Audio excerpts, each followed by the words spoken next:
नमस्कार. मी प्रल्हाद कचरे. आपण पाहत आहात विधी साक्षरता. आज आपण एका नव्या विषयावरती चर्चा करणार आहोत. हा नवा विषय आहे वतन जमिनीचे प्रश्न. खूप चर्चिला जाणारा आणि अनेक ठिकाणी अडचणी निर्माण करणारा हा एक प्रश्न आहे. तसा अत्यंत महत्त्वाचा, जमिनीच्या बाबतीत खूप महत्त्वाचा. कारण पूर्वीच्या काळामध्ये खूप जमिनी इनामाच्या स्वरूपामध्ये वतन जमिनी म्हणून दिल्या जात होत्या.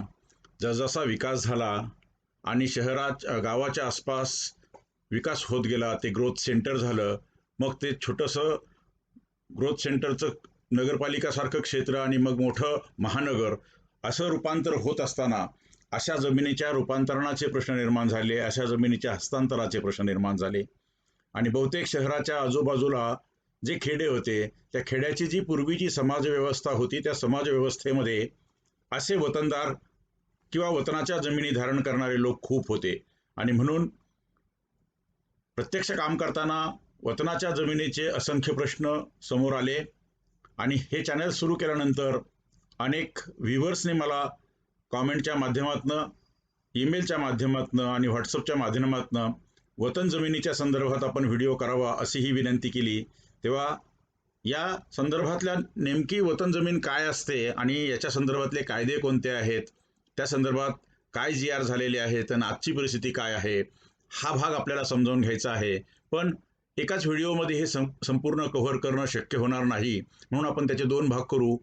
आज आपण फक्त इनाम जमिनी किंवा वतन म्हणजे नेमकं काय, कोणते कायदे त्याच्यासाठी आहेत, एवढा भाग आपण आज समजावून घेऊ. आणि पुढच्या भागामध्ये अगदी प्रेझेंटेशनच्या स्वरूपामध्ये त्या वतन जमिनी, त्यासाठीची नव्या शर्तीसाठी काय, जुन्या शर्तीसाठी काय, आणि नंतरचा कायदा कसा बदलत गेला, आजची परिस्थिती काय आहे, आणि या जमिनीच्या संदर्भात एकूण जी काही शासनाची भूमिका आहे ती नेमकी कशी असू शकते, या बाबी आपण समजावून घेणार आहोत. हे करत असताना माझी एक विनंती आहे की जर आपल्याला हा व्हिडिओ आवडत असेल तर आपण लाईक करा, आपल्या मित्रपरिचितांना पाठवा, आणि जर सबस्क्राईब केलं नसेल तर सबस्क्राईबच्या बटनवरती दाबा, बटनवरती क्लिक करा. त्या ठिकाणी एक ऑलचं कॉलम आहे, तो जर आपण क्लिक केला तर यापुढे देखील तुम्हाला व्हिडिओ प्रसिद्ध केल्याबरोबर नोटिफिकेशन येईल आणि आपल्याला आठवण द्यायचं काम तो नोटिफिकेशन करेल. वेळ असेल, उसंत असेल, आवश्यकता वाटली तर आपण नक्की तो व्हिडिओ पहा आणि मग तुम्हाला आवडला तर तो लाईक करा. पण आपण हे ऐकत असताना नेमकं ते विसरून जातो आणि मग पुढचा व्हिडिओ जेव्हा पडेल तेव्हा आपल्याला कळेल की नाही हे सांगता येत नाही. आता इनाम जमिनीचा प्रश्न समजावून घेताना नेमकं इनाम म्हणजे काय, प्रायमरी त्याचा अर्थ काय होतो हा खरं समजून घ्या. आपण एखाद्या माणसाने खूप चांगलं काम केलं तर याला इनाम द्या असं म्हणतो. इनाम म्हणजे खरं तर गिफ्ट. आणि हा शब्द करताना, गिफ्ट देताना पण शासनाकडून किंवा कुठल्या तरी राजसत्तेकडून अशी गिफ्ट येते, त्याला ग्रँट असा शब्द येतो. म्हणून इथे गिफ्ट पण आहे, दिलेली आहे, पण कुणी तर कुठल्या तरी सत्तेनं दिलेली आहे, क्राऊन न दिलेली आहे, म्हणून ती ग्रँटच्या स्वरूपामध्ये येते. याच्या अर्थाबाबत खूप वादविवाद आहेत. कधीही जमिनीच्या स्वरूपामधली ग्रँट असते, ज्याला आपण सॉईल ग्रँट असं म्हणतो. कधी कधी जमिनीच्या वरती जो शेतसारा लावलेला असतो, ज्याला आपण लँड रेव्हेन्यू म्हणतो, तो माफ केला असतो, त्याचं ते गिफ्ट केलेली असते. कधी कधी लँड रेव्हेन्यूच्या स्वरूपामध्ये देखील ग्रँट असू शकते. असे इनामानुरूप असे हे जे प्रकार आहेत हे बदलत जातात. आता इंग्रज सरकारच्या काळापासून जर पाहिलं किंवा त्याच्या आधीच्या काळापासून पाहिलं तर तसा खूप मोठा इतिहास याच्या पाठीमागे आहे. आणि तो इतिहास खरंच तर रंजक आहे. 1842 पाहिलं तर आधी जे इनामं होते त्या इनामाच्या बाबतीत खूप लोकांकडे खूप जमिनी होत्या आणि त्याचा हिशेब कसा ठेवायचा हेच कळत नव्हतं. आणि अनेक जमिनी त्यावेळच्या संस्थानिकांनी, त्यांच्या आजूबाजूला असणारी जी अनेक व्यक्ती असतील, अनेक लोक असतील, अनेक कामगार असतील, अशा लोकांना त्या इनाम दिलेल्या होत्या. पण त्याचा हिशेब व्यवस्थित राहत नव्हता. म्हणून एकदा हे सेट करण्यासाठी, त्याच्यावरचा महसूल ठरवण्यासाठी, त्यांना इनाम दिलेला भाग समजून घेण्यासाठी त्यांनी एक बॉम्बे इनाम कमिशनची नियुक्ती केली. आणि इनाम जमिनीच्या बाबतची मालकी आणि भोगवटा याचे हक्क ठरवण्याचं काम 1842 मध्ये त्या इनाम कमिशनकडे दिलं होतं.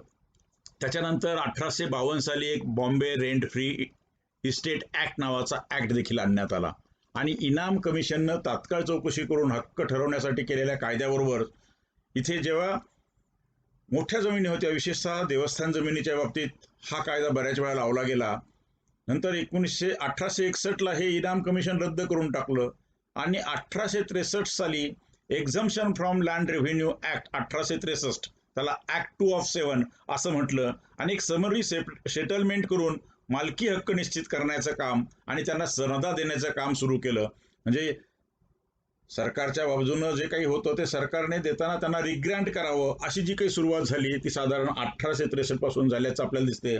इनामाचे खूप प्रकार आहेत, पण जे पॉप्युलर प्रकार ज्याला आपण म्हणतो असे जे प्रकार आहेत त्यामध्ये एक बॉम्बे परगणा अँड कुलकर्णी वतन ॲबोलिशन ऍक्ट 1950, म्हणजे ऍक्ट होता पूर्वी पण तो अबोलिश झाला.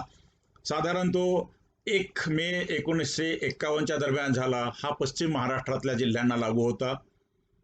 अजूनही तो त्या जिल्ह्यामध्ये अशा जमिनी दिसतात आणि अनेक प्रश्न प्रशासनाकडं अशा जमिनींचे येतात. आजच्या तारखेला देखील अनेक विकासाचे प्रश्न अशा जमिनीच्या निरनिराळ्या परवानग्यांमध्ये अडकलेले आपल्याला दिसतात.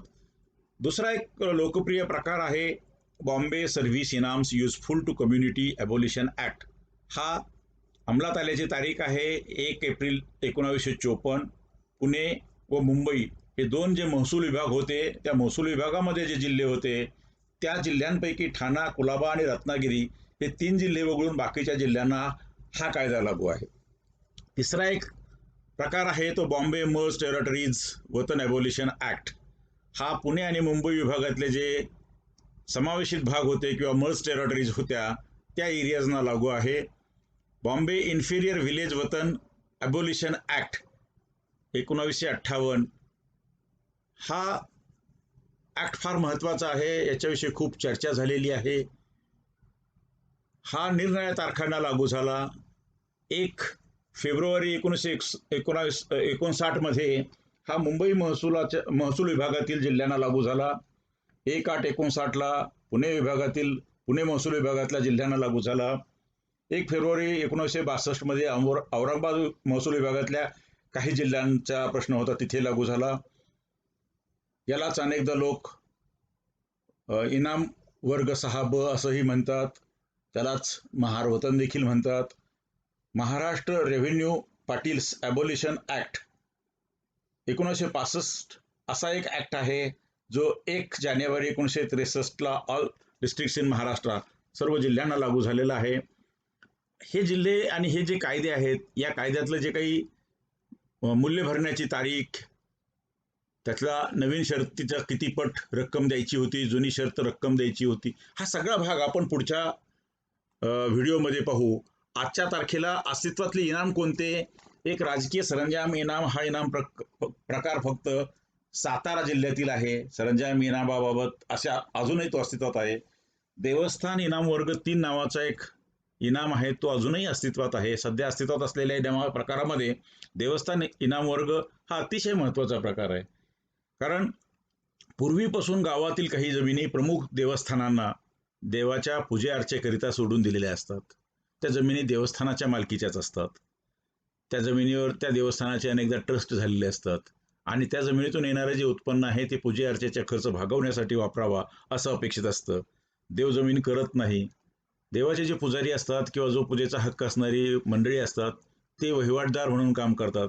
तेही प्रत्यक्षात काम करत नाहीत, ते आणखी कुणाकडून काम करतात आणि मग त्यांना कुळ म्हणून ते कुळाचे हक्क मागण्यासाठी येतात. असे अनेक प्रकार आणि त्याच्या वाद दिसून आलेले आहेत. तर देवस्थानाकरिता ह्या झालेल्या जमिनींचा वर्ग जो आहे अजूनही आहे.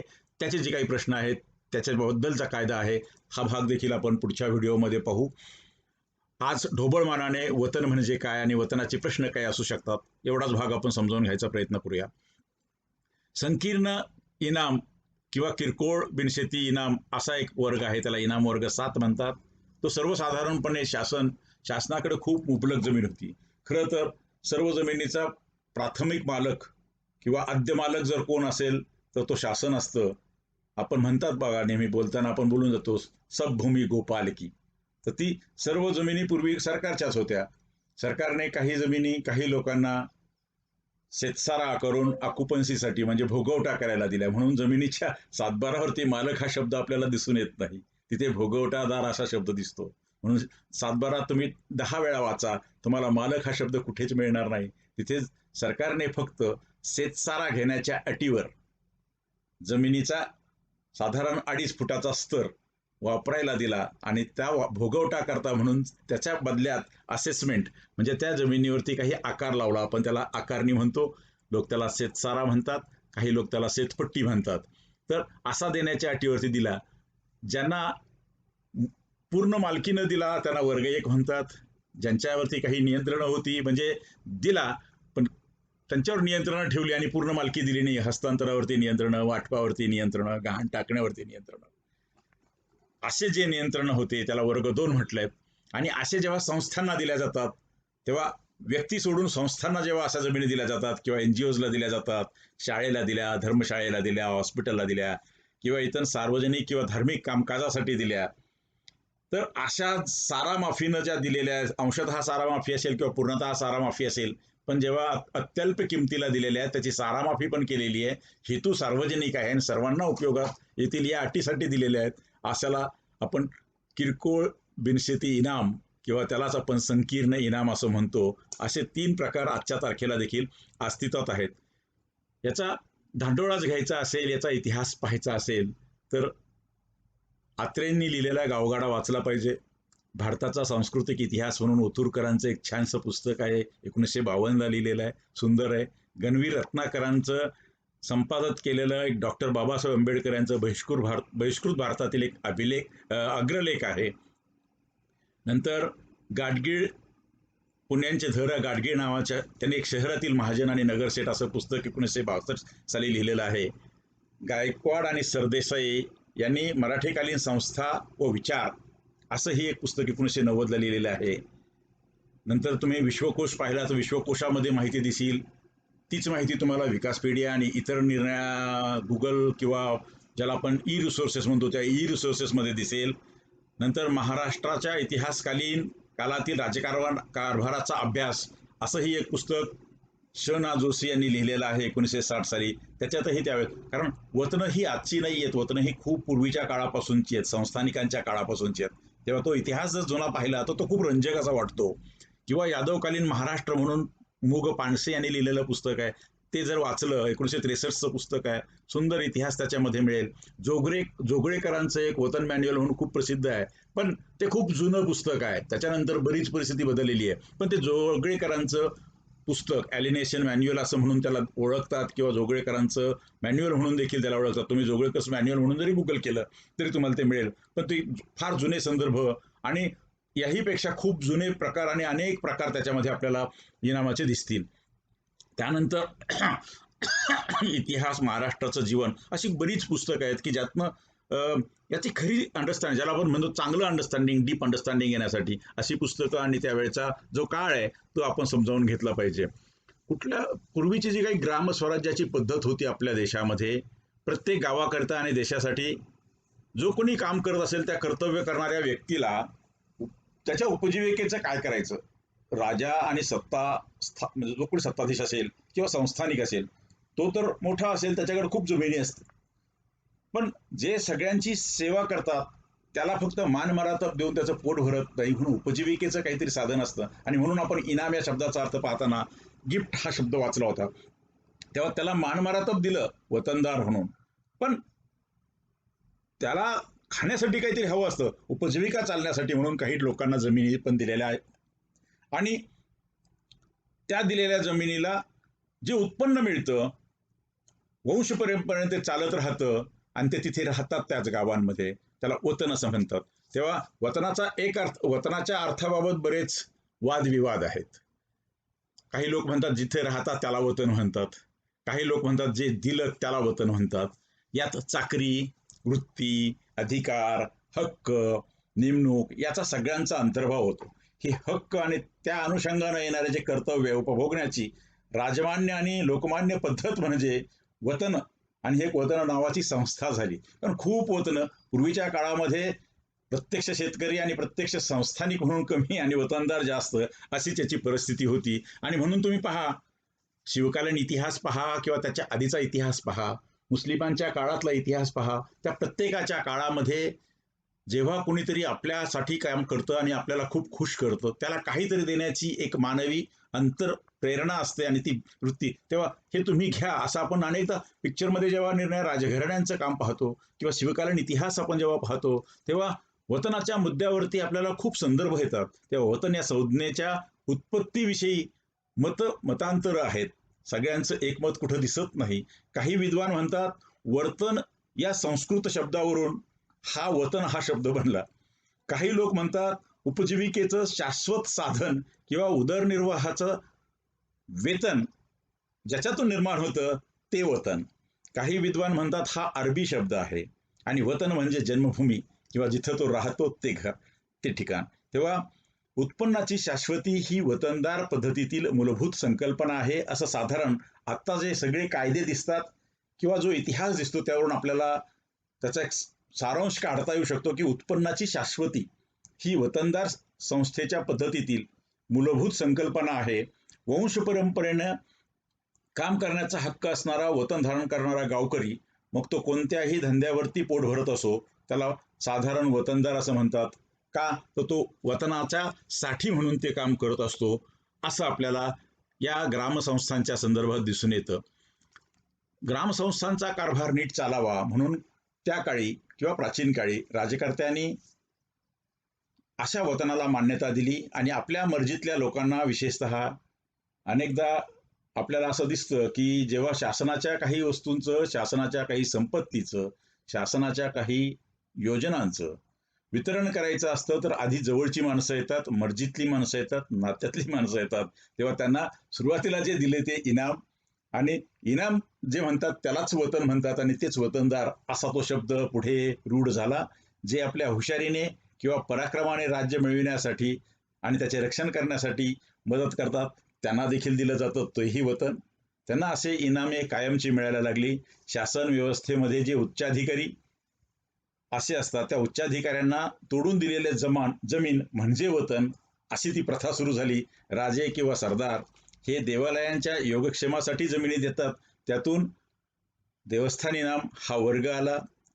पूर्वी अग्रहार देण्याची पद्धत होती, ती प्रथा जुनीच होती आणि ती वतनाच्या रूपानं अधिक दृढ झाली. अशा प्रकारे वतनदारी ही पद्धती राजमान्य आणि धर्ममान्य पद्धती ठरलेली आहे. आणि आता जरी इतक्या मोठ्या प्रमाणावरती नसली तरी ज्यांना ज्यांना त्या जमिनी रिग्रँड झाल्या, त्या रिग्रँड झाल्या तेव्हा त्या नव्या शर्तीनं झाल्या आणि नव्या शर्तीवरती खूप रेस्ट्रिक्शन्स किंवा जे निर्बंध होते आणि त्या प्रतिबंधांमुळे त्यांना या विकासाच्या गंगेमध्ये सामील होता आलं नाही, विकासाच्या प्रवाहामध्ये सामील होता आलं नाही. असे जमीन धारण करणारे जे लोक होते ते मुख्य प्रवाहाच्या बाहेर दुरून सगळं किनाऱ्यावर बसून हा विकास पाहतायत, अशी परिस्थिती आपल्याला दिसते. आणि मग जर का विकायचं असेल, सगळ्या परवानग्या मिळाल्या नाही तर बेकायदेशीर व्यवहार होतात. ज्याच्या हातात जमीन जाते तो पुढे सोडत नाही आणि मग मात्र कोर्टाच्या खेट्या घालाव्या लागतात किंवा महसूल विभागातल्या निर्णय कार्यालयांमध्ये खूप खेट्या घालाव्या लागतात. आणि असा एक गुंता आपल्याला आजूबाजूला दिसून येतो.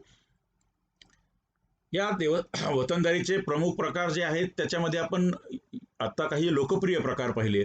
तर राजाला हवी असेल तेव्हा लष्करी किंवा इतर मदत देण्याच्या अटीवर जी वतनी दिली जातात त्याला सरंजाम वतनं किंवा त्याला आपण आजकाल राजकीय वतनं किंवा त्यालाच आपण पर्सनल इनाम असं म्हणतो.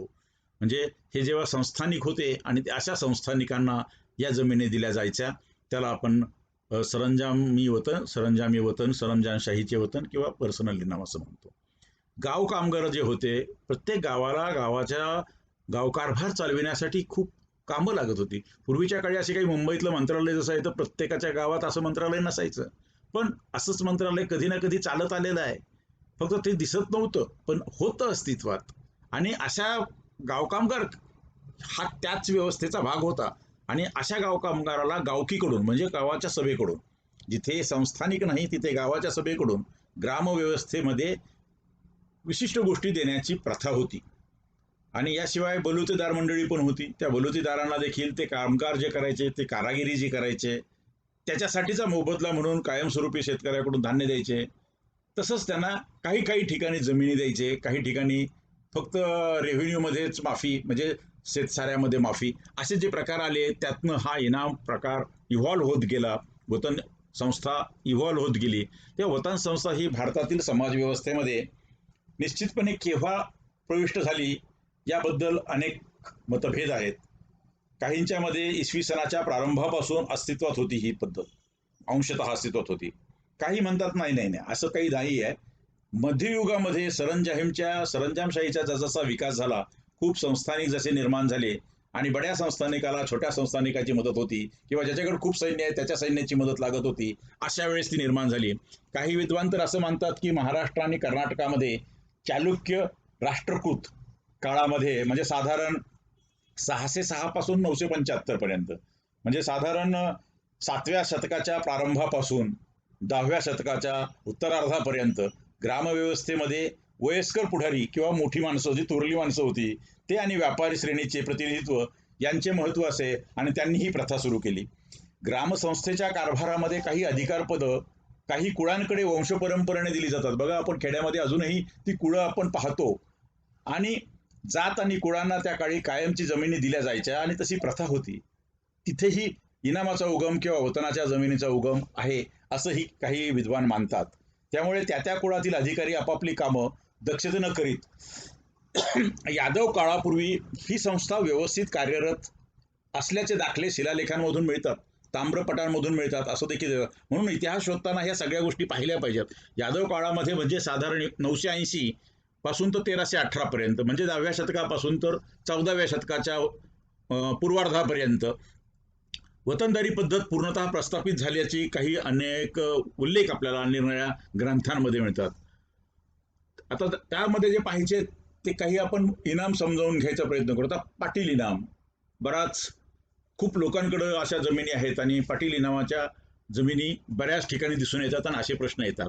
ग्रामव्यवस्थेमध्ये पाटील हा एक मोठा वतनदार आढळतो. तसा देशमुख किंवा देशग्रामकूट असाही त्याचा उल्लेख काही ठिकाणी आढळतो. पाटील हा जसा गावचा मुख्य असतो, तसा देशमुख हा आपल्या हाताखालच्या प्रदेशाचा नायक असतो, असं आपल्याला इतिहासामध्ये दिसून येतं.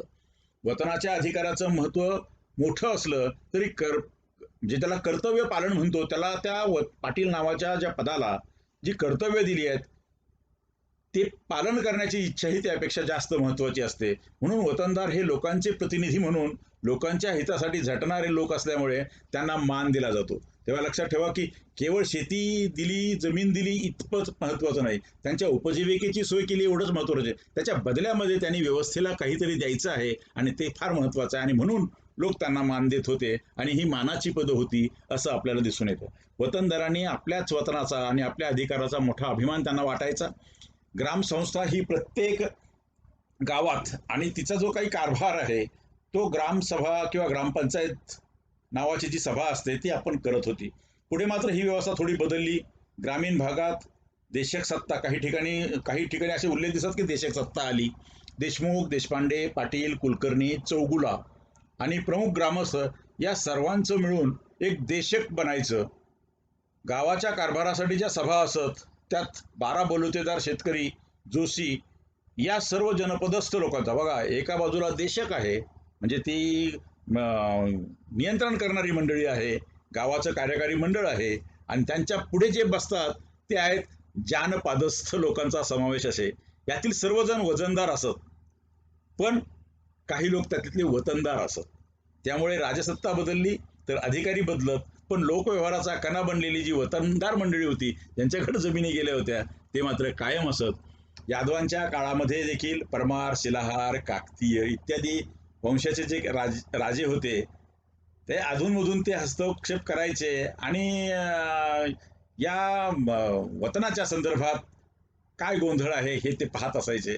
त्या काळी देशवहीत सर्व एक देश वही असायची. पहा, मी तहसीलदार असताना अनेक गावांमध्ये फिरलो, तेव्हा मला पोलीस पाटलाकडं काही वह्या सापडल्या, आणि जुन्या वह्यांमध्ये खूप जुन्या नोंदी असलेल्या सापडल्या. एका पोलीस पाटलाकडं अत्यंत जुनी, म्हणजे 1830 पासूनच्या नोंदी असलेली वही देखील आढळली. तेव्हा अशा हे जे वतनदार होते, विशेषतः पाटील वतन जे होते, ते पाटील वतन हे फार महत्त्वाचं वतन होतं, आणि त्यांच्याकडे एक वही असायची, आणि झालेल्या प्रत्येक घटनांची, खरं तर त्या गावाचा जो क्रिमिनल इतिहास आहे क्रिमिनल हिस्ट्री आहे, त्या गावाचा सोशल फॅब्रिक काय आहे, या सगळ्या गोष्टी, इथे कधी दंगल झाली, इथे कधी मोठे उत्सव झाले, इथे कधी पंतप्रधान येऊन गेले, इथे कधी मोठे मोठे अधिकारी येऊन गेलेत, या सगळ्यांची नोंद तारखेसह आणि त्यांच्या सह्यांसह. कारण आपण जसं गेल्यानंतर एक व्हिजिट बुक देतो, तशी ही वतनदार मंडळी सगळ्यांचा एकदा पाहुणचार झाल्यानंतर किंवा त्यांचं जे काही व्यावसायिक काम आहे ते झाल्यानंतर ती वही पुढे करायचे आणि त्या वहीमध्ये ह्या नोंदी ठेवायचे, अशी एक सुंदर पद्धती होती. आणि ह्या वतनी लोकांकडं हा सगळा इतिहास आपल्याला पाहायला मिळतो. तेव्हा ज्यांनी ज्यांनी म्हणून इतिहासाची पुस्तकं लिहिलीत, त्यांनी अशा वतनदारांच्या या पुस्तिकांमधला अनेक संदर्भ घेतलेले आपल्याला दिसतात. तेव्हा त्या देशवहीत सर्व घटनांची नोंद करण्याची पद्धत होती. यादवांच्या नंतर मुसलमानी अंमलाला साधारण 1218 पासून तर 1707 पर्यंत दक्षिण हिंदुस्थानात मध्ययुगात बहमनी सत्ता होती 1347 पासून तर 1538 पर्यंत. तिचे पुढे शाही निर्णयशाही म्हणजे आदिलशाही, कतबशाही, बरीदशाही, निजामशाही, इमादशाही अशा 5 शाह्यांमध्ये विभाजन झाले. आणि मग वतन संस्थेमध्ये देखील लक्षणीय बदल झाले. राजसत्ता बदलली की काही भाग, थोडासा बाजूचा भाग देखील बदलत असतो. फक्त बदल झाला नाही तो राजनिष्ठेमध्ये. वतन कुणाला दिलं जातं? जो त्या वेळच्या राजनिष्ठेशी एक निष्ठ असतो. म्हणून तुम्ही जर वतनाचे सनद नावाचं जे डॉक्युमेंट आहे ते सनद जर पाहिली तर क्वीननं म्हणजे ब्रिटिशांच्या काळामध्ये क्वीननं दिलेलं जे असायचं तर ती तोपर्यंतच आहे, म्हणजे till the pleasure of the king किंवा क्वीन जी कोणी असेल त्यांचं समाधान किंवा ते खुश आहेत तोपर्यंतच, म्हणजे त्यांच्याशी एकनिष्ठ राहिल्याशिवाय ते खुश राहणार नाहीत. तेव्हा या सगळ्या वतनाचं मूळ हे त्या सत्ताधीशाशी, त्या भागातले जे कोणती वतनदार संस्थानिक असतील किंवा मग कोणतं सरकार असेल त्याच्याशी असणारी जी काही निष्ठा असते त्या निष्ठेशी जोडलेलं आपल्याला दिसतं. त्यानंतर मराठेशाहीमध्ये देखील या वतन संस्था होतीच. तिथे देखील काही बदल त्या बाळ्यात झाले. तरी सुद्धा छत्रपती शिवाजी महाराजांच्या काळामध्ये देशमुख, देशपांडे यांची वतनं होती, त्यामध्ये काही बदल करण्यात आली होती. नंतर असे बदल केल्यानंतर वतनदारावर अवलंबून राहायचं नाही असं धोरण काही काळ स्वीकारलं गेलं आणि मग कमाविसदार, महालकरी आणि सुभेदार असे पगारी नोकर नेमण्यात आले. एक विशिष्ट परिसर एकाला दिला आणि हा महाल म्हणून तू सांभाळ. म्हणून अजूनही तुम्ही पाहिलं तर काही तालुक्यांपेक्षा जे लहान म्हणजे सर्कल सारखे भाग आहेत त्याला महालकरी म्हणतात. तेव्हा अशाला महालकरी नेमायचे आणि त्याला पगार देऊन ते भगवायचे, पण त्याला वतन देत नव्हते. मग काही सुभेदार असायचे आणि हे असे अधिकारी आपल्याला या ठिकाणी नेमलेले दिसतात. त्यामुळे वतनदाराच्या वर्चस्वाला काही काळ मराठेशाहीच्या काळामध्ये पायबंद बसला होता असं इतिहास सांगतो. शक्यतो नवीन वतने न देण्याचं तत्व त्यावेळेस पाळण्यात आलं होतं आणि सर्व जुनी वतने टप्प्याटप्प्याने ते काढून घेतले किंवा त्यांच्यावर काही निर्बंध लादले असं आपल्याला त्या ठिकाणी दिसतं. जर जुने तुम्ही रामचंद्र पंत अमात्यांची आज्ञापत्र जर वाचली तर त्याच्यामध्ये तुम्हाला ह्या सगळ्या गोष्टी दिसून येतील. आणि या ठिकाणी देखील स्वामीनिष्ठा ही सर्वोच्च कसोटी मांडलेली आहे. राजसत्तेच्या खालोखाल देशक सत्ता म्हणजे देशमुख, कुलकर्णी, देशकुलकर्णी, पाटील, बलुतेदार आणि इतर वतनदारांचे लहान मोठे अधिकार असलेली उतरंड ग्रामव्यवस्थेमध्ये होती. म्हणजे आपली ग्रामव्यवस्था म्हणजे तसं एक स्ट्रक्चर्ड सरकारी व्यवस्था होती, फक्त ती तेवढे तशा पद्धतीने वाचली गेली तर ती समजेल असा तो प्रश्न आहे. म्हणून जेव्हा वतनाचा अभ्यास आपण करतो तेव्हा ह्या गोष्टी आपण समजून घेण्याचं महत्त्वाचं आहे. मग गावकरी जे आहे त्यालाच आपण रयत असं म्हणतो आणि रयतेचा देखील त्या व्यवस्थेमध्ये देशक संस्थेला वतन आणि गोत म्हणजे ग्रामसंस्था, त्याला गोत म्हणायचे, त्यालाही वतन असं म्हणतात. आणि ह्या ग्रामसंस्थेला फार महत्व होतं. गावातील वतनाचे जे काही भांडणतंटे होते ते ग्रामसंस्थेमार्फत म्हणजे ग्रामसभेमार्फत किंवा गावातली जी चौकट तयार केलेली आहे ह्या देशक संस्थेमध्ये त्यामार्फत निकालात काढण्याची प्रथा होती. म्हणून पूर्वी पंचामुखी परमेश्वर असं म्हणायची प्रथा आहे बघा, की गावातले तंटे कधी कोर्टापर्यंत जात नाहीत. गावातली 4-6 मंडळी बसायची, ती दोन्ही पक्षाचं म्हणणं ऐकायची आणि दोघांच्यापैकी खरंच चुकीचं कोणाचं हे त्यानंच कबूल करायला भाग पडायचे आणि ते तंटे त्या गावामध्येच मिटत असायचे. त्यावेळी महाराष्ट्रात कडेकपारी अनेक खेडे होती, आजही आहेत. त्यापैकी गाव बहुअंशी स्वयंपूर्ण असायचं. गावात शेतीखेरीज कारागिरी करणाऱ्या लोकांना बलुते अशी संज्ञा त्यावेळेस दिली होती आणि त्यास पोटाकरिता जमिनीच्या उत्पन्नानुसार धान्यादी बाकीच्या वस्तू आणि इनाम मिळत असायचे, आणि इनाम हाही त्याच काळातला एक भाग आहे. वतनदार कुलकर्णी नावाचा एक मिरासदार असे. कुलकर्ण्यांचा निर्वंश झाल्यास त्याच्या जागी दुसरा कुलकर्णी वंश परंपरेने नेमण्याचा हक्क त्या ग्रामस्थांना असे. ग्रामस्थ तात्पुरता मुतालिक नेमून नव्या कुलकर्ण्यांचा शोध घेत, असंही इतिहासात लिहिलेलं सापडतं. ग्रामस्थ म्हणजे पहा, ग्रामसंस्था किंवा ग्रामस्थांची जी ग्रामसभा होती ती किती पॉवरफुल होती. आता 73व्या घटना दुरुस्तीनुसार तो पॉवर पुन्हा त्या ग्रामसभेला दिलेला आहे. अशी वतने ग्रामस्थांनीच वतनं जी बहाल केली आहेत, त्यावर परगाण्याचे देशमुख असे शिक्के आणि देशपांड्यांचे दस्तक असावे लागत. म्हणजे पहा, त्यावेळी त्या गावाच्या गरजा ओळखून त्या गावातली जी काही खुली जमीन होती, जी साधारणपणे संस्थानिकाच्या किंवा सरकारच्या मालकीची होती, ती अशा लोकांना दिली. एकदा वतन दिल्यानंतर त्याला कोणी हरकत घेतली तर सारे गाव वतनदाराची पाठराखण करत असे. म्हणजे हे जे काही आहे ते सर्वसामान्य सर्व लोकांनी मान्य केलेली व्यवस्था होती. कुलकर्ण्याप्रमाणे पाटील सुद्धा एक मिरासदार होता. पाटील मृत्यू पावला तर किंवा त्याचा खून झाला तर त्याच्या बायकोच्या आणि अज्ञान मुलाच्या हातून ग्रामस्थ कारभार चालविण्यास मदत करीत असत. समाजात वतनासक्ती जबरदस्त होती आणि वतनासंबंधीची भांडणं ही पिढीजात चालू आहेत. अजूनही ती मिटलेली नाहीये. अजून पहा, रेव्हेन्यू डिपार्टमेंटच्या निरनिराळ्या कार्यालयांमध्ये वतनाचे प्रश्न अजूनही भिजत पडलेले आहेत. वतनाच्या भांडणामध्ये राजसत्ता अखेरचा निकाल देत असे आणि तो ग्रामसभेवरती सोपवत असे. आता मात्र नवे कायदे आलेत. जरी आपली प्रजासत्ताक व्यवस्था असली तरी हे सगळे प्रश्न प्रजा नाही तर कार्यकारी मंडळ म्हणजे सरकार, आणि सरकारचे जे अधिकार आहेत ते निर्णय अधिकाऱ्यांना दिले जातात कायद्याच्या चौकटीमध्ये, आणि त्यांच्याकडून हे प्रश्न सोडविले जातात. राजाकडून फिर्यादीला मुळात हुकूम असे की मिरासीचे काम आहे तरी उभयतावादी गोतामध्ये जाऊन कागद रुजू करून निवाडी करून घेणे. म्हणजे गोत म्हणजेच ग्रामसभा, आणि जे काही वाद आहे ते तुम्ही ग्रामसभेसमोर जाऊन सांगा आणि तिथेच वाद मिटवा, असं साधारण राजांकडून सांगितलं जात होतं, असं आपल्याला या ठिकाणी तिथे. आणि जर का खोटं, छत्रपती शिवाजी महाराजांच्या काळातली खूप अनेक गोष्टी अत्यंत म्हणजे कौतुकास्पद आहेत, आणि अनेक लोक असं बोलतात, खोटं बोलला तर जीभ कापण्याचा हुकूम दिला जाईल, असं त्यावेळेस परिस्थिती आणि त्यावेळेसची जी काही भीती होती, आणि ती असली पाहिजे, त्याशिवाय कुठलीही सुराज्याची व्यवस्था चांगली चालत नाही. त्यानंतरच्या राजकारण्याने हे धोरण सोडले. नंतर सरंजामशाहीला सुरुवात झाली. मग सरदारांमध्ये देखील प्रदेश जिंकण्याच्या आणि आपल्याकडे ते प्रदेश ठेवायचा याच्यासाठीची स्पर्धा सुरू झाली.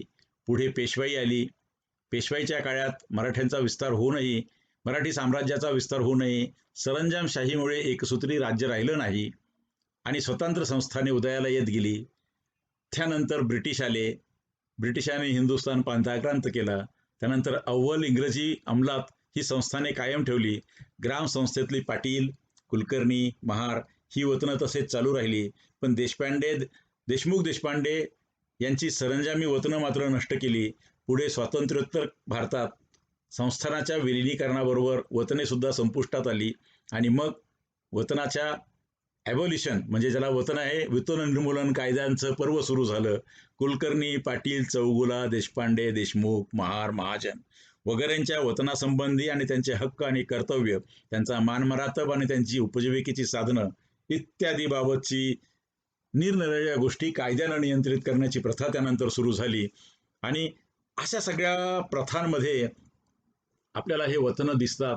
तेव्हा पाटील हा एक अत्यंत महत्त्वाचा त्यातला प्रकार आहे. दुसरं कुलकर्णी वतन म्हणून एक असं प्राचीन वतन आहे. तेही ग्रामसंस्थेतला एक अधिकारी आणि वतनदार याला म्हणतात. त्याला मिळालेल्या वतनाला लिखन वृत्ती असं खरं म्हणतात. हे वतन साधारण 1000 वर्षापूर्वीचं जुनं आहे असं मानण्यात येतं.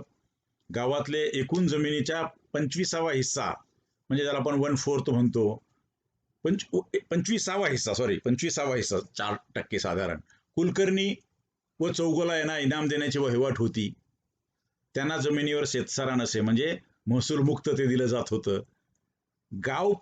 पाटील जो होता तो मोठा गावातला माणूस मोठा असतो, त्याला रेव्हेन्यू पटेल्स म्हणायचे, रेव्हेन्यू पाटील असं म्हणायचे. त्या कायद्याचं नाव पण बॉम्बे रेव्हेन्यू पाटील असंच नाव आहे. गाव पाटलाचा जो लेखनिक असतो त्याचा जो मदतनीस असतो, हिसेब ठेवण्याच्या, गावातले जे सगळे रेव्हेन्यूचे हिसेब आहेत किंवा शेतसारा वसूल करणे आणि त्याच्या निमित्ताने येणारी जी कामं आहेत त्याच्या नोंदी ठेवणे, गावाच्या वसुलाचा हिशेब ठेवण्याचे काम कुलकर्ण्याकडे असे. त्याला किल अधिक करण असा त्या शब्दाचा एकत्रीकरण झालं असं लोक म्हणतात. या सामाजिक शब्दावरून कुलकर्णी हा शब्द बनला. कल म्हणजे किंवा किल म्हणजे जमिनीचा भाग वा शेतकरी, आणि करण म्हणजे लिखनवृत्ती, म्हणजे जमिनीच्या भागाचं किंवा जमिनीचं किंवा शेतकऱ्यांचं, त्याच्या हक्काचं, त्याच्या क्षेत्राचं लेखन करणे. आणि असा लेखन करणारा जो होता तो किलकर्णी, त्याच्यावरून झाला कुलकर्णी. आणि तो कुलकर्णी वतन हे एक महत्वाचं वतन आहे. त्यालाच कुळवार हिशेब लिहिणारा तो कुलकर्णी, असं त्याचं व्यवसायानं रूप वतन नाम बदललं. याला स्थलपरत्वे निरनिराळे नावं दिली गेलीत. काही ठिकाणी पटवारी म्हणतात, महसूल अधिनियमात त्याला तलाठी म्हणतात, काही ठिकाणी त्याला पंड्या म्हणतात, काही ठिकाणी त्याला पांड्या म्हणतात.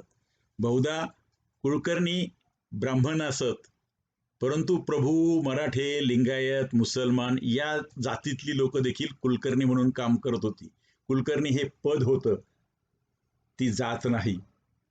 का तर त्या गावाचं कुल, किल आणि करण असं दोनचं काम करणारा जो माणूस आहे तो कोणत्याही जातीचा असू शकतो. आणि म्हणून कुलकर्ण्याच्या वतनांमध्ये केवळ ब्राह्मणांनाच दिलं असं नाही, तिथे प्रभू होते, मराठे होते, लिंगायत होते, मुसलमान होते, अशा अनेक जातीच्या लोकांना असे वतन दिलेले दिसतात. त्यानंतर चवाळी, जोडा, मुंडासे, धोतरजोडी, रुमाल, पासोडी असे हक्क देखील शिवकालामध्ये या कुलकर्ण्यांना दिले जात होते. याशिवाय गावातील धंदेवाल्याकडून त्यांना तेल दिलं जायचं, पानं दिलं जायचे, सुपारी दिली जायची, गूळ, केळी, मुशाहिरा मिळे. अत्यंत ज्याला आपण मान मरात बसणारे अधिकारी हे होते. गावाचे दप्तर, शिवाराचे कमाल क्षेत्र, आकार व वर्णन यांचा आकारबंद, शेतवार पत्रक, लावणी पत्रक, पडपत्रक, वसुली बाकी पत्रक, त्याची फाळणी आणि जमा खर्च, गुरे, माणसांची गंती वगैरे वगैरे सगळी कामं या कुलकर्ण्यांना करावी लागत होते. आज तलाठी ही सर्व कामं करतायत. म्हणजे तलाठ्याचा अत्यंत जुना अवतार म्हणजे कुलकर्णी वतन असं आपल्याला या ठिकाणी दिसतं आहे. त्याचा सामाजिक दर्जा चांगला असे म्हणून मी आधी सांगितलं की त्यांचा मानमरातब गावामध्ये खूप चांगलं होतं. प्रत्येक ठिकाणी लोक त्यांना काही ना काही शेअर करण्यासाठी येत होते, त्यांचा सल्ला घेण्यासाठी येत होते आणि गावातला थोरला माणूस म्हणून त्याच्याकडे ते पाहत होते. स्वातंत्र्य काळात ही वतनं गेली. स्वातंत्र्यानंतर ही वतनं आपण निर्मूलन झाली, त्याला आपण ॲबॉल्युशन ॲक्ट आणले आणि त्या जागी तलाठ्याची शासनाने नियुक्ती केलेली आहे. आणि आज हा तलाठी हा ग्रामाधिकारी म्हणून, व्हिलेज ऑफिसर म्हणून गावात काम करतो. आजही तलाठ्याला गावामध्ये तेवढाच मान आहे. शिवाय अनेक लोक महसुलाचे सल्ले घेण्यासाठी आणि जमिनीचे प्रश्न समजावून घेण्यासाठी तलाठी यांच्याकडे जात असतात.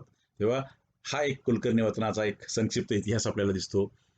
प्राचीन काळातल्या ग्रामसंस्थेत आणखी पाटील वतन नावाचा होता. पाटील म्हणजेच मी तुम्हाला सांगितलं एक मिरजदार आहे. पाटलाचे घराणे प्रमुख आणि ते गावात मानानं सर्वात वडील असायचे किंवा थोरला घर असं त्याला समजलं जायचं. पट्टकील या संस्कृत शब्दावरून पाटील शब्द बनला असं बऱ्याच ठिकाणी संदर्भ दिसतात. कापसाचे विणलेले पट्ट गावकीच्या नोंदी लिहिण्यासाठी वापरीत असत.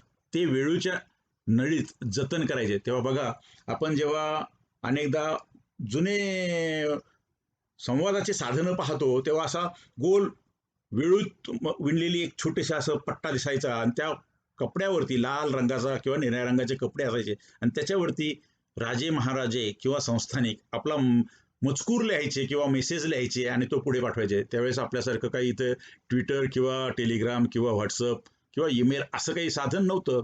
तेव्हा कापडाने विणलेल्या पट्टीवरती त्या चौकोनी किंवा आयताकृती पट्टीला खाली आणि वर वेळूचा नळी लावल्यासारखी वेळूची नळी दोन्ही बाजूला लावलेली असे आणि त्याचा रोल करतून ते लावायचं आणि मधल्या कपड्यावरती तो मेसेज जायचा. तेव्हा गावकीच्या नोंदी लिहिण्यासाठी देखील पूर्वी असंच पट्टकील याला शब्द आहे पट्टकील.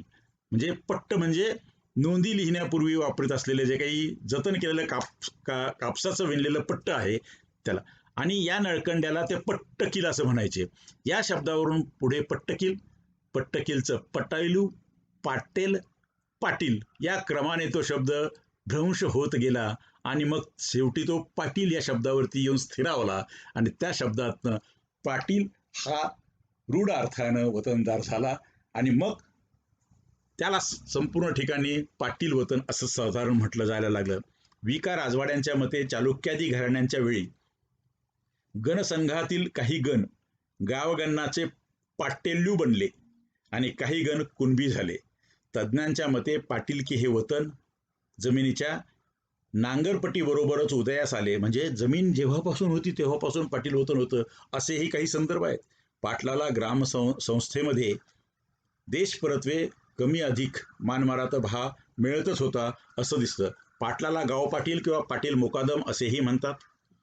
पाटील घराण्यात सर्व पाटील आडनाव लावत असले तरी पाटीलकी उपभोगणाराच खरा पाटील असतो. म्हणजे आडनाव लावणारे सर्व पाटील असतातच असं नाही, पण खरं काम करणारा जो पाटील असतो तो वतनदार आणि ज्याला गावाचं काम दिलेलं असतं तो पाटील किंवा पाटीलकी भोगणारा उपभोगणारा जो असतो तो खरा पाटील असं साधारण निर्णया ठिकाणी आपल्याला दिसून येतं.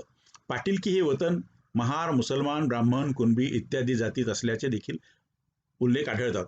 पाटील हा नेसेसरीली पाटील कुठल्या जातीचा असावा असं कुठेही आपल्याला इतिहासात दिसून येत नाही. देशमुखी खालोखाल पाटीलकीला महत्त्व होते आणि त्याचे वतनही वंशपरंपरागत चाले.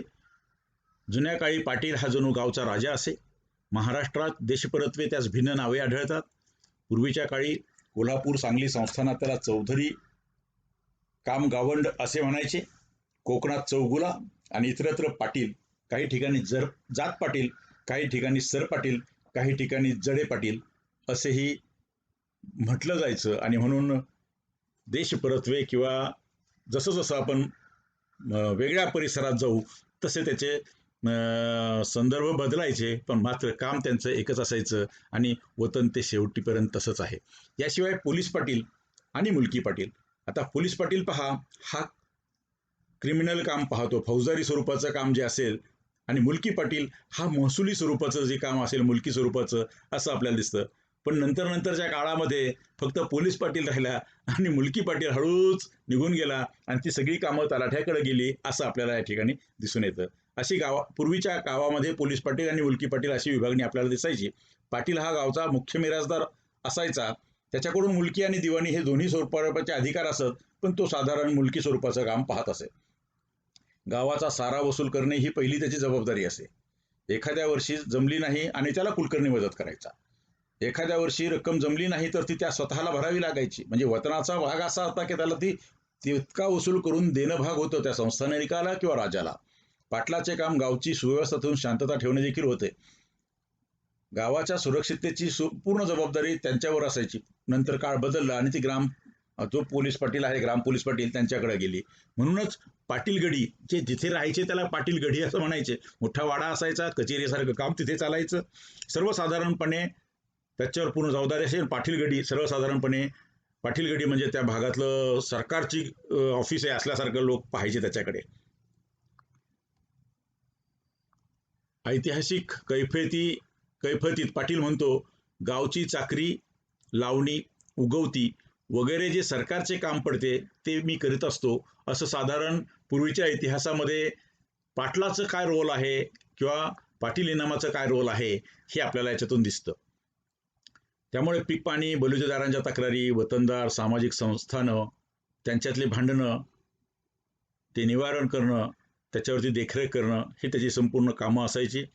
शिवाय सरकारी हुकुमांची अंमलबजावणी करणे, गावात येणाऱ्या जाणाऱ्यांची खबर ठेवणे, जे मोठी व्यक्ती येतात, चांगले व्हिजिटर येतात, त्यांची व्हिजिट रजिस्टरला नोंद करून घेणे, त्यांचा सेरा त्यावरती लिहून घेणे. शिवाय महार, कुलकर्णी आणि इतर जे कोणी पोतदार किंवा बाकीचे जे कोणते वतनदार असतील त्यांच्यावरती निगराणी ठेवणे. आणि याच्यासाठी पाटलाला वार्षिक मुशाहिरा देखील वेगळा मिळत असायचा. पाटील इनाम नावाची जमीन तर असायचीच, पण अशी जी काही कामं करतात त्याच्यासाठी मुशाहिरा मिळण्याची देखील काही राजांच्या काळामध्ये ती पद्धत होती. त्यांना वतन इनामी जमिनी दिलेल्या आढळतात. विविध समारंभांच्या प्रसंगी, उदाहरणार्थ शिमगा असेल, दसरा असेल, पोळा असेल, पाटलाचा मान पहिला असायचा. पाटील आल्याशिवाय, म्हणजे ते VIP होते गावातले. भोसले, दाभाडे, पवार, गायकवाड, शिंदे, होळकर या सरदारांनी संस्थानं निर्माण केली. ही पूर्वी पाटील होती, नंतर ते संस्थानिक झाली.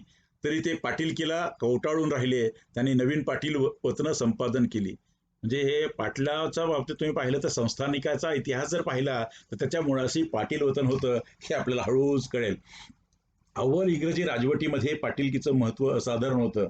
पाटील हा सगळ्यात महत्त्वाचा त्यांचा व्हिलेज लेव्हलचा दुवा असायचा, लिंक असायची, एजंट असायचा. स्वातंत्र्योत्तर काळात मात्र हे पद नाममात्र राहिलं. कायदे जसे येत गेले, आपली लोकशाही जशी समृद्ध झाली, तेव्हा हे सगळे अधिकार हळूहळू ग्रामपंचायतीकडे जायला लागले आणि ग्रामपंचायतीचा कायदा आला. पुढे ही वतनं सगळी निर्मूलन झाली आणि मग हे सगळ्या लोकांचं रूपांतर झालं निरनिराळ्या पदांमध्ये. मग कुलकर्णी तलाठ्यामध्ये रूपांतरित झालं, रेव्हेन्यू पाटील निघून गेले, मग क्रिमिनल व्यवस्था पाहण्यासाठी पोलीस पाटील आले, पण ते मानधनावरती आले आणि बाकीच्या ज्या सगळ्या व्यवस्था होत्या त्या गावाकडे गेल्या आणि जी राहिली इनामं ती निर्मूलन झाल्यामुळं ते लोकांकडे गेले, इनाम जमीन लोकांकडे गेल्या, पण त्याचे नवे प्रश्न निर्माण झाले आणि तो गुंता अजूनही सुटलेला नाही असं आपल्याला दिसतं. चौगुला हा असाच एक प्रकार आहे. प्राचीन ग्रामसंस्थेमध्ये गावाची व्यवस्था ठेवण्याच्या कामी पाटलाला मदत करणारा एक वतनदार अधिकारी असायचा. त्याचा दर्जा पाटलाच्या खालोखाल असायचा. चौकुला म्हणजे चार कुळे बाळगणारा. या मूळ शब्दावरून हा शब्द रूढ झालेला आहे असं म्हणतात. देश चौगुला असाही त्याचा उल्लेख करतात. साधारणतः कुणबी असे हा म्हणजे चौगुला हा कुणबी असे, परंतु कोणताही वतनदारास पूर्वी आपल्या वतनाचा भाग देणाऱ्याची प्रथा, विकण्याचा हक्क असल्यामुळे वाणी असेल, मराठा असेल, ब्राह्मण असेल, लिंगायत असेल, तिथे देखील म्हणजे पूर्वीच्या पाहिलं तर तसं काही जात ही महत्वाची त्यावेळेस नाही, ते काम महत्वाचं होतं असं इथं दिसतं. याशिवाय त्यांना दुसरेही हक्क असत. म्हणजे गावचे जे काही गोदामं किंवा कोठारं असतील त्याची व्यवस्था ह्या चौगुलाकडे असायची. चौधरी आणि चौगुला हे साधारणतः एकाच दर्जाचे होते. पूर्वी काही ठिकाणी महार नाईक हे एक वतन होतं. तसेच भिल्ल, रामोशी, कोळी यांचे देखील वतन असायचे. देशमुख, देशपांडे आणि देसाई. देशमुख, देशपांडे व देसाई हे उच्च श्रेणीतले परंपरागत वतनदार असून परंपरेने आपले कामं सांभाळीत होते. देशमुख म्हणजे लष्करी आणि फौजदारी अधिकारी. गावाचे संरक्षण जसे पाटील करी तसेच परगाण्याचे संरक्षण देशमुख करायचा. परगाणा हा त्याच्यापेक्षा मोठा भाग असायचा. लढाईच्या प्रसंगी पाटील व देशमुख व देशपांडे यांनी अमुक एवढे सैन्य सरकारला पुरवावे असा करार. बघा, म्हणजे हळूच मी तुम्हाला ते सांगतो, पाटलाच्या नंतर पाटलांच्या पुढची आवृत्ती होती ते संस्थानिक झाले. पाटील जसा मोठा झाला आणि त्यांनी मग सैन्य ठेवायला सुरुवात केली, त्यांनी जास्त हाताखाली लोक ठेवायला सुरुवात केली. तसं जेव्हा होतं तेव्हा त्यांच्याकडे ह्या रोल्स गेल्या असं आपल्याला दिसतं. गावात वसाहत करणे, शेती करणे, उद्योग सुरू करणे, मध्यवर्ती संस्थेला सारा गोळा करून देणे, म्हणून गावातलं कोणतंही काम यांच्या परवानगीशिवाय होत नव्हतं. कर्नाटकात देशमुख देशपांडे यांना अनुक्रमे नाडगौडा आणि नाडकर्णी असं म्हणत. म्हणून तुम्ही नाडगौडा हे आडनाव ऐकलं की तुमच्या लक्षात येईल हे देशमुख देशपांड्यांपैकी असतील. नाडकर्णी असं म्हणत. हे परगाण्यातील सर्व जमाबंदीचा हिशेब ठेवीत आणि वसुलीवरती देखरेख करीत. त्यांच्याजवळ थोडीफार शिबंदी म्हणजे सैन्य असे आणि त्या लष्करी बळावर गढ्या, हे जे आपण किल्ल्यासारख्या गढ्या दिसतात, गढ्या कोट बांधून त्यात ते वास्तव्य करीत व आसपासच्या मुलखामध्ये दंडेलगिरी करत किंवा मध्यवर्ती सत्ता दुबळी असल्यास प्रदेश विस्तार देखील करत आणि मग ते आणखी सत्ता मिळवून स्वतःचं वतन वाढवायचा प्रयत्न करायचे. अशी पूर्वीची पद्धत आपल्याला इतिहासामध्ये लिहिल्याचं आढळून येतं. त्याच्यानंतरचा एक सगळ्यात महत्वाचा जो प्रकार आहे तो महार वतन. जागल्या, वेस्कर इत्यादी महारकीच्या कामाचं जे काही पोटविभाग असतील तशा अनेक ठिकाणी ही सर्व कामे महार मंडळी करत असत आणि तिन्ही प्रतीचे बोलुते घेत असत. महार जागले हे पाटील कुलकर्ण्यांचे हरकाम काम करायचे आणि गावाचा शिपाई म्हणून ते फिरत असायचे. त्याच्यानंतर बघा यांचं रूपांतर पुढे कोतवाल नावाच्या एका मानधनावर काम करणाऱ्या माणसामध्ये झालेलं दिसतं आपल्याला. सरकारी कामानिमित्त ज्या इसमाची त्यांना गरज लागते त्यांना बोलावणे, म्हणजे ज्याला आपण समन्स घेऊन जातात, त्याला बजावतात, नोटीस बजावतात आणि त्याला बोलावून आणतात. कोर्टामध्ये जसे कोर्टाचे जसे हे असतात नोटीस बजावणारे अधिकारी, तसंच काम या लोकांना करायला लागत होतं. किंवा गावात कोणी परका माणूस आला, कुठे बाळ जन्माला आलं, कोणाच्या घरात मृत्यू झाला, कुठे गुन्हा झाला, ही सगळी माहिती मिळवायची आणि ती आणून आपल्याकडं सांगायची. ती कुलकर्ण्यांनी खात्री करायची आणि आपल्या निर्णय नोंदवह्यांमध्ये ती लिहायची. अशी साधारण त्या ग्रामव्यवस्थेची शासन पद्धती आपल्याला दिसून येते. गाव स्वच्छ ठेवणे, गस्त घालणे, दवंडी देणे, कुलकर्ण्याबरोबर काळी पांढरीत म्हणजे जमिनीमध्ये जाणे, परगावला सरकारी कामामध्ये त्याचं दप्तर घेऊन जाणे, गावाचा वसूल करणे, कागदपत्र आणि सरकारी सामान ठाण्यात आणि परगावी पोहोचविणे आणि आपल्या त्या सरकारी कामाच्या निमित्ताने जी येणारी पलटण असेल, अधिकारी असतील, त्यांचा बंदोबस्त करणे. हा बंदोबस्त फार जुना आणि गाजलेला शब्द आहे. बंदोबस्त म्हणजे त्याची व्यवस्था करणे, चांगली व्यवस्था करणे, सरकारी अंमलदारांची सरबराई करणे, ही सगळी कामं मदत करणारा जो गावातला अत्यंत महत्वाचा नोकर किंवा गावातला जो महत्वाचा अत्यंत चांगला सेवक होता, ग्रामसेवक, अशा लोकांना जी वतनं दिली त्याला महार वतनं असं म्हणतात. ती त्यांना ते देत असलेल्या सेवेच्या बदल्यात ती दिली होती आणि त्यांचा हे अत्यंत महत्वाचं वतन आहे. याच्या संदर्भामध्ये जो कायदा आहे तोही आपण पुढच्या भागामध्ये आपण समजावून घेऊ. जागले वतन हे महार वतनाचाच एक पोटभाग असल्याने तेही अनेक असेच कामं करत होते. शिवाय महार हे मुलकीकडील आणि जागले हे पोलिसाकडील काम करायचे. बघा, याच्यात दोन शब्द आहेत. महार रेव्हेन्यू विभागाचं काम करायचे, जागले पोलीस विभागाचे नोकर असल्यासारखं ते काम करायचे. हे आपल्याला पूर्वीपासून असं मुलकी अंमलदार आणि पोलीस अंमलदार असे आपल्याला या ठिकाणी दिसतात. महारांची काठी कोठे अक्षय तृतीयेला तर कोठे भावईच्या अमावस्याला बदलते, असं देखील काही ठिकाणी संदर्भ दिसतात. महारांना रोख मुशाहिरा नाही. बहुतेक गावी महारांना जमिनी दिलेल्या आहेत. त्यांना हडकी हडोळा असं म्हणतात. काही ठिकाणी त्याला सहाब असं म्हणतात. काही ठिकाणी त्याला महारवतन असं म्हणतात. काही ठिकाणी त्याला बॉम्बे इन्फिरियर व्हिलेज ॲबोलिशन ॲक्टमध्ये इन्फिरियर व्हिलेज वतन असं त्याला म्हणतात. ज्या गावी महाराणा इनाम नाही त्यातल्या क्वचित गावांना त्यांना जागल्याप्रमाणे रोख 5,000 रुपये सालिना मुशाहिरा सरकार देत असे. जोशी वृत्ती, जोशी या नावानं देखील एक वतन आहे, ग्राम जोशी, ज्याला आपण कुडबुडे जोशी म्हणतात किंवा गिडबिडकी जोशी असं म्हणतात. निरनिराळ्या ठिकाणी त्यांच्या वस्त्या असतात. महाराष्ट्रात आहेत, कर्नाटकात आहेत, मध्य प्रदेशात आहेत. पूर्वी जोशी हे भिक्षेकरी असायचे, पण बहुतेक ठिकाणी जोशी हे भविष्य सांगायचं काम करायचे. जोशांचे खास काम म्हणजे ते अक्कर मासे जोशी, ज्याच्यामध्ये पक्षी येतो, एक कार्ड काढतो आणि ते कार्ड तो जोशी समोर पकडतो आणि आपल्याला त्याचं भविष्य सांगतो. तर त्यांच्या सर्व चालीरीती मराठ्याप्रमाणे होत्या. ग्राम जोशी मात्र जुन्या व्यवस्थेतले धार्मिक अधिकारी होते आणि ते अगदी ब्राह्मण सांगतात असं पंचांग सांगणे, लग्न लावणे, अंत्यसंस्काराचं पौराहित्य करणे, प्रसंग उपाध्यपना करणे, असं ग्राम जोशींचा अधिकार होता. त्यांच्याकडे ग्रामदेवतेची पूजा, नैवेद्य आणि शकून अपशकून पाहणे ही कामं देखील असत. ते जातीने ब्राह्मण असेत. काही जो लोक ब्राह्मीण नसताना देखील जोशी या नावानं ही कामं करायची. हुंब्याकडून धान्याचा शेकडा एक या प्रमाणात त्याला धान्य पेंढ्या मिळत. तेव्हा पूर्वीच्या काळामध्ये हे सगळी अशी जी काही मंडळी होती, तेव्हा जेव्हा पेरण्या सुरू व्हायच्या तेव्हा हे खड्यावरती यायचे आणि यांचा जे काही मोबदला आहे तो घेऊन जायचे. याशिवाय नैमित्तिक सिधा आणि दक्षिणा वेगळी मिळत असते. गिडबिडकी जोशी हे प्रामुख्याने महाराष्ट्र आणि कर्नाटकाच्या त्या बॉर्डरवरती आपल्याला मिळून येतात. ते डमरू वाजवून भिक्षा मागतात, म्हणून त्यांना गिडबिडकी, कुडबुडे किंवा कुडबुडे जोशी असं देखील म्हणतात. त्यांच्या चालीरीती साधारण मराठ्याप्रमाणे असून ते पिंपळा नामक पक्षाचा शब्द ऐकून ते भविष्यकथन करतात. तो पत्ता काढतो आणि त्याचा ऐकल्यानंतर हे नंतर एक सेटे महाजनांचं वतन असा देखील एक उल्लेख आढळतो. म्हणजे संबंध व्यापाऱ्याशी आणि वाणी व्यवसायाशी किंवा निगडीत असून गुजरात महाराष्ट्रातील प्रमुख भागांमध्ये इतर वतनांप्रमाणे असे काही वतनं जुन्या याच्यात ठेवलेले दिसतात. व्यवहाराचे शिरस्ते ठरवणे, लवाद करणे, सरकारी दरबारी दाद मागणे, सर्व महत्वाचं जे काही महाजन म्हणजे जे हे महाजनकी म्हणतात अशा स्वरूपाचं जे वतन आहे त्याला शेटे महाजन अशा प्रकारचं वतन. पण हे फार जास्त प्रमाणावरती आपल्याला दिसून येत नाही. आलुते बोलुते गावी बहुवंशी सेवाकार्य करणारा जुना एक वतनदारांचा वर्ग होता. त्यांना आलुतेदार आणि बलुतेदार असं. बलुतेदार हे प्रत्येक गावातील व्यवहाराकरिता, दैनंदिन व्यवहाराकरिता अपरिहार्य नसणारे वतनदार होते. पूर्वावर प्रत्येक गावात अशा हुद्देदारांची संख्या 24 होती असं लोक म्हणतात. त्यापैकी 12 जणांना आलुतेदार असं बोलतात आणि 12 जणांना बलुतेदार असं बोलतात. पेशवाईच्या अखेरीमध्ये आलुते आणि बलुतेदारांची संख्या इतकी फोफावली की या 24 आलुते बलुतेदाराच्या जोडीला तितक्याच लोकांची भर पडली आणि त्या सर्वांना वतनदाराच्या यादीत समाविष्ट करण्यात आले असं देखील काही ठिकाणी नोंदलेलं आहे. प्रत्येक गावात हे सर्वचे सर्व असतात असं नव्हे, पण ग्रामव्यवस्थेमध्ये ते साधारण देशपरत्वे त्यांच्या संख्येमध्ये फरक आढळतो. सुतार आहेत, लोहार आहेत, चांभार आहेत, नाभी आहेत. हे सतत त्यांची गरजेप्रमाणे काम करतात. त्यांना बलुतेदार असं म्हणतात. तेली आहेत, तांबोळी आहेत, साळी आहेत, सनगर आहेत, माळी आहेत, गोंधळी आहेत, असे नैमित्तिक त्यांना आलुतेदार असं म्हणतात. ते वाड्यावरती राहतात, किंवा वस्ती करून शेतावरती राहतात.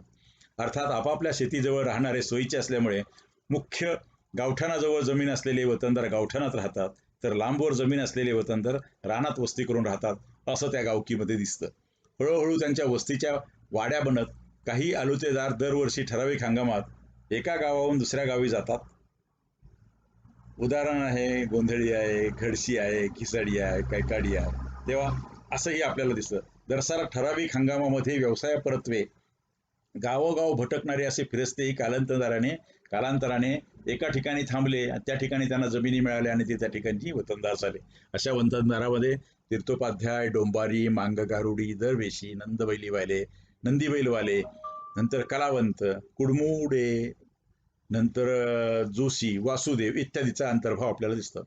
आलुते बलुतेदाराला वर्षाकाठी सुगीच्या वेळी धान्य रूपाने अगर खड्यावर पेंड्याच्या रूपाने ठराविक मोबदला देण्याची देखील प्रथा पूर्वी होती.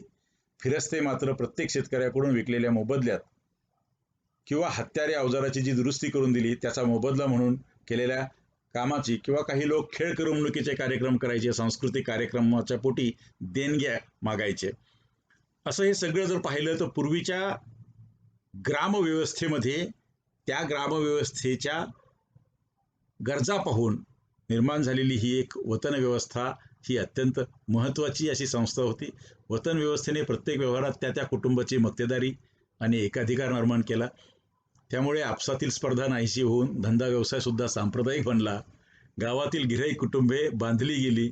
त्या कुटुंबाला आलुत्या बोलुत्याच्या शिरस्त्याप्रमाणे वस्तू किंवा सेवा बहाल करणे हा वतनदारीचा हक्क बनला. इतकी की कामानिमित्त शहरात गेलेला एखादा कुणबी तेथे केश करतानालयात दाढी करून परतला तर गावाचा वतनदार न्हावी त्याला पंचापुढे खेचत असायचे असं देखील आपल्याला दिसतं.